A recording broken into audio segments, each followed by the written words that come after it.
অবশেষে যেটা হওয়ার কথা ছিল ঠিক সেটাই হলো। সরে দাঁড়ালেন জাস্টিন ট্রুডো। কানাডার প্রধানমন্ত্রীর পদ থেকে ইস্তফা দিলেন তিনি। এখানেই শেষ নয়, তিনি লিবারেল পার্টির নেতা হিসেবেও পদত্যাগপত্র জমা দিয়েছেন। যদিও কার্যনির্বাহক প্রধানমন্ত্রী হিসেবে কাজ চালাবেন ট্রুডো যতক্ষণ না পর্যন্ত পরবর্তী প্রধানমন্ত্রীর নাম ঘোষণা করা হচ্ছে।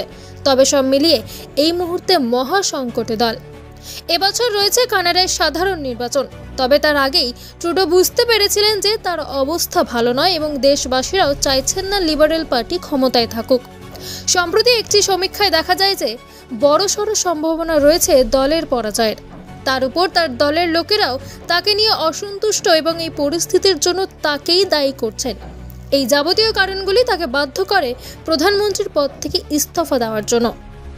প্রসঙ্গত, কানাডার প্রধানমন্ত্রীর সিংহাসনে 2013 সালে বসেছিলেন জাস্টিন ট্রুডো, কিন্তু সময়ের সঙ্গে সঙ্গে তার উপর লেগেছিল ভারত বিদ্বেষী ও খালিস্তানপন্থী তকমা।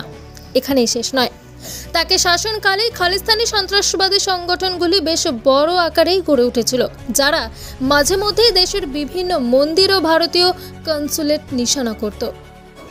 এবার দেখার বিষয় যে দেশের পরবর্তী প্রধানমন্ত্রী হিসেবে কাকে বেছে নেওয়া হয়।